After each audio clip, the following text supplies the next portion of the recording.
حضرت عمر رضی اللہ تعالیٰ عنہ کو اللہ رب العزت نے ایک بلند و بالا مقام عطا فرمایا تھا۔ حضرت ابو بکر صدیق رضی اللہ تعالیٰ عنہ کے بعد جب خلیفہ بنے ہیں تو 10 سال تک ان کی خلافت رہی، اور ان کے دور خلافت میں 22 لاکھ مربع میل پر اسلام پھیل چکا تھا۔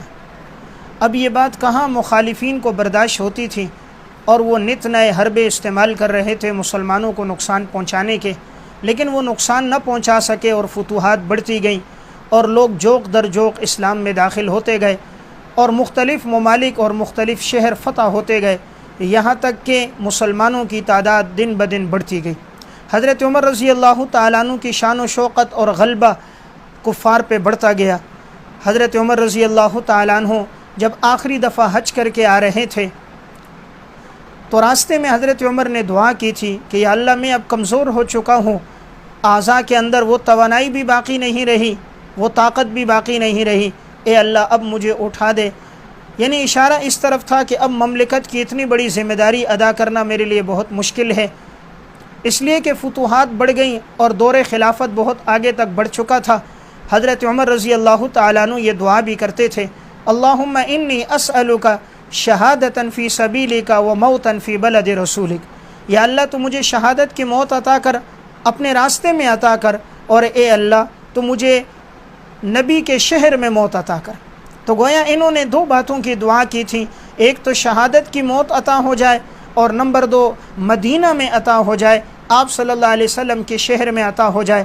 اب یہ دعا قبول بھی اللہ رب العزت نے فرما دی، اس لیے کہ اگر شہادت ہوتی اس کے لیے اب باہر جانا پڑتا، سرحدوں پہ لڑنا پڑتا، سرحد پہ جا کر امیر المومنین کے لیے تمام مملکت کے احکامات کو سامنے رکھ کر انہیں چلا کر پورے ملک کے نظم کو برقرار رکھ کر وہاں جانا بڑا مشکل تھا۔ اللہ رب العزت نے تکوینی طور پر یہ معاملہ فرما دیا کہ حضرت عمر کو اللہ نے شہادت کی موت بھی عطا فرمائی، اور اللہ رب العزت نے آپ صلی اللہ علیہ وسلم کے شہر میں عطا فرمائی، نماز کی حالت میں عطا فرمائی، مصلی رسول پہ آپ زخمی ہوئے، محراب رسول میں آپ زخمی ہوئے، اور یکم محرم الحرام کو آپ کی شہادت کا واقعہ پیش آیا۔ حضرت عمر رضی اللہ تعالیٰ عنہ کا جو قاتل تھا وہ بدبخت ابو لؤلؤ فیروز مجوسی تھا۔ مدینہ میں حضرت مغیرہ بن شعبہ رضی اللہ تعالیٰ عنہ کا یہ غلام تھا۔ یہ شخص مصور بھی تھا، نقاش بھی تھا، بڑھئی بھی تھا، نجار بھی تھا، مختلف شعبوں کا یہ کاریگر تھا، بہت سے کام کاج جانتا تھا، بہت سے ہنر کا یہ ماہر تھا۔ تو اس کے اوپر 2 درہم کا ٹیکس تھا، حضرت مغیرہ بن شعبہ رضی اللہ تعالیٰ عنہ کو یہ دیتے تھے۔ تو یہ حضرت عمر رضی اللہ تعالیٰ عنہ کے پاس آئے کہ میرے اوپر یہ زیادہ مقرر ہے۔ حضرت عمر نے پوچھا تم کام کیا کرتے ہو؟ اس نے بتایا، اور اس نے اپنے شعبہ جات بتائے، چونکہ یہ نقاش بھی تھا، یہ مصور بھی تھا، اور یہ بڑھئی بھی تھا، اور یہ نجار بھی تھا، اتنے شعبے یہ جانتا تھا۔ تو حضرت عمر نے فرمایا کہ اگر یہ 2 درہم کا جو ٹیکس ہے یہ کوئی زیادہ نہیں ہے۔ تو اسے اس بات پر بھی غصہ تھا، اور اصل بات یہ تھی کہ چونکہ یہ مجوسی تھا، ایرانی النسل تھا، اس کے دل کے اندر بغض پہلے سے بھی بھرا ہوا تھا۔ صرف یہ وجہ نہیں تھی، اس کے پیچھے وہ وجہ بھی اہم تھی۔ اس بنیاد پر بھی اسی لیے طبقات الکبریٰ میں ایک واقعہ، جب مجوس کے بہت سے بچے آئے تو یہ بچوں کے سروں پہ ہاتھ پھیرتا تھا کہ تمہیں غلام بنا کر لایا گیا ہے، اور میں چاہتا ہوں ان عرب کے لوگوں کو قتل کر دوں، ان عرب کے لوگوں کو نہ چھوڑوں۔ اس کے دل میں ان کے لیے بڑی نفرت بھی تھی۔ تو یہ کسی موقع کی تلاش میں تھا کہ کوئی موقع مل جائے معاذ اللہ کہ حضرت عمر رضی اللہ تعالیٰ عنہ کو شہید کر دوں، تاکہ یہ جو فتوحات کا سلسلہ چل رہا ہے، اسلام بڑھ رہا ہے، یہ رک جائے۔ ہر دور کے اندر ایسے لوگ رہے ہیں کہ جنہوں نے اسلام کو نقصان پہنچانے کے لیے ہر ممکنہ کوشش کی۔ حضرت عمر رضی اللہ تعالیٰ عنہ چند دن بعد اس سے ملاقات ہوئی تو اس سے کہہ دیا کہ مجھے ایک پنچکی بنانی ہے، کیا بنوا دو گے؟ تو اس نے کہا ہاں میں بناؤں گا، ایسی کہ مشرق اور مغرب میں اس کی شہرت ہوگی۔ حضرت عمر تو اس کی باتوں سے سمجھ گئے، آپ بڑے ہی فراست والے انسان تھے، آپ سمجھ گئے مجھے دھمکی دے رہا ہے، لیکن آپ نے اس لیے کوئی کارروائی مناسب نہ سمجھی کہ محض شکوک اور شبہات کی بنیاد پر کوئی کارروائی نہیں کی جا سکتی جب تک کہ کوئی ثبوت موجود نہ ہو۔ حضرت عمر رضی اللہ تعالیٰ عنہ ویسے ان کے جملے سے یہ سمجھ گئے تھے یہ مجھے کوئی دھمکی دے رہا ہے، اور یہ بدبخت انسان فجر کی نماز کا وقت تھا، حضرت عمر رضی اللہ تعالیٰ عنہ نماز پڑھانے کے لیے آئے اس نے خنجر ایسا لیا تھا جس کی دونوں طرف دھار تھی، اور پھر اس نے اس خنجر کو زہر کے اندر آلودہ بھی کیا تھا تاکہ کسی طرح بھی جان بچ نہ سکے۔ ہر ممکنہ کوشش اس نے کی معاذ اللہ انہیں شہید کرنے کی، اور یہ محراب میں چھپ کے بیٹھ گیا۔ حضرت عمر رضی اللہ تعالیٰ عنہ جیسے نماز پڑھانے کے لیے آئے، دوران نماز اس نے وار کر دیے، اور اس نے 6 وار کیے ہیں۔ چند وار آپ کے ناف کے نیچے ہوئے اور دونوں طرف سے خون بہنے لگ گیا۔ جب آپ زخمی ہو گئے نماز کی حالت میں، آپ نے پھر بھی نماز کو ترک نہیں کیا، اور آپ نے نماز تاکہ دیگر صف والوں کی باقی رہے، آپ نے عبد الرحمن ابن عوف کو ہاتھ سے پکڑا، آگے کر دیا۔ عبد الرحمن بن عوف نے آگے نماز پڑھائی، نماز مختصر پڑھا دی۔ ابو لؤلؤ کو نکلنے کا راستہ نہیں مل رہا تھا۔ صحابہ اکرام کی جو صفیں تھیں یہ تو گویا سیسہ پلائی ہوئی دیواریں تھیں۔ اس ظالم نے تیزی کے ساتھ وہ اپنا جو خنجر تھا دائیں بائیں گھمانا شروع کر دیا۔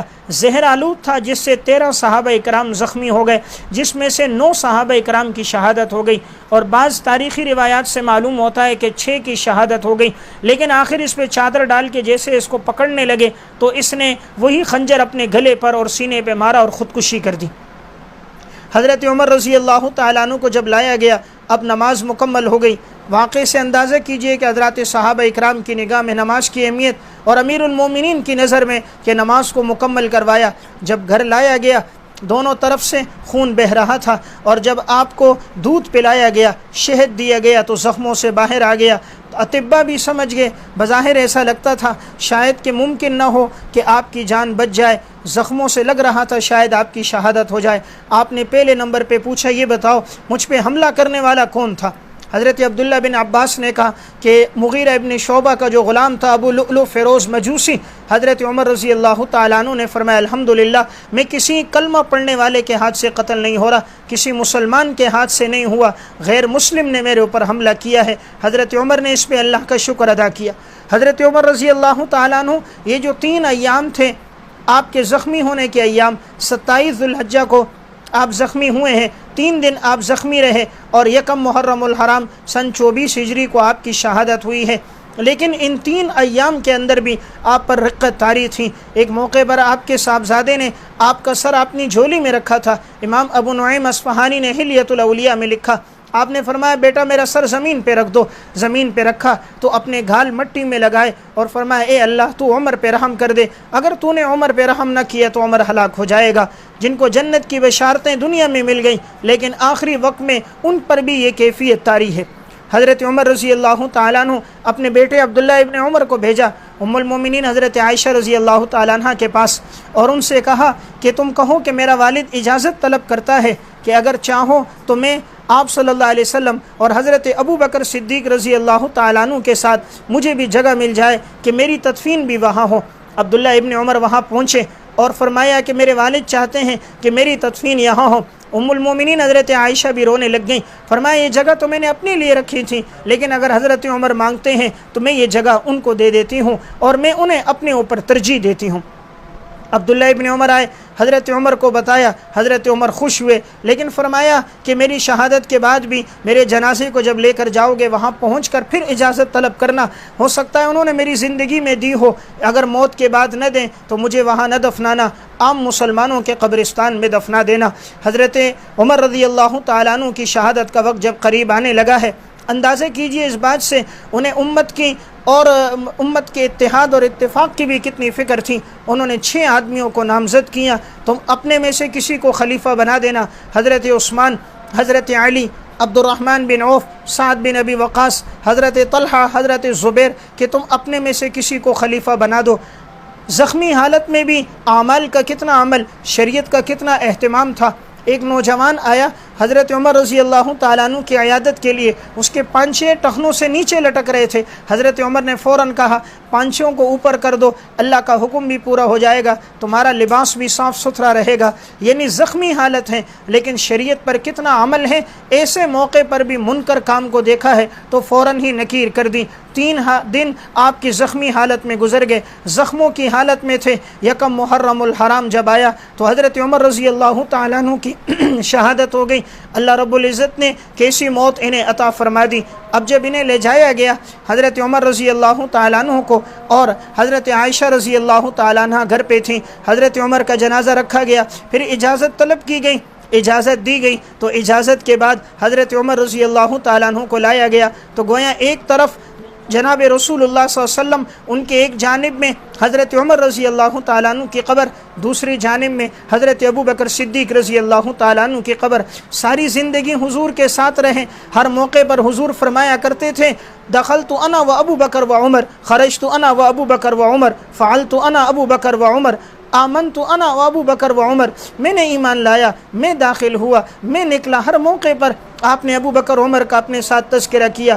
دنیا سے جانے کے بعد بھی ایک طرف ابو بکر، دوسری طرف عمر۔ آپ صلی اللہ علیہ وسلم نے ایک موقع پہ فرمایا تھا ایک کا ہاتھ دائیں طرف، دوسرے کا ہاتھ بائیں طرف پکڑا اور آپ داخل ہوئے، فرمایا تھا ہاکذا نبعث یوم القیامہ، اسی طرح ہم قیامت کے دن بھی اپنی قبروں سے اٹھائے جائیں گے۔ تو دنیا میں بھی حضور کی رفاقت ملی، آخرت میں بھی حضور کی رفاقت ملی، اور اس جگہ تدفین ہو گئی کہ آپ صلی اللہ علیہ وسلم نے فرمایا تھا ما بین بیتی و منبری روضۃ من ریاض الجنہ، میرے اور منبر کے درمیان جو جگہ ہے یہ جنت کا ٹکڑا ہے۔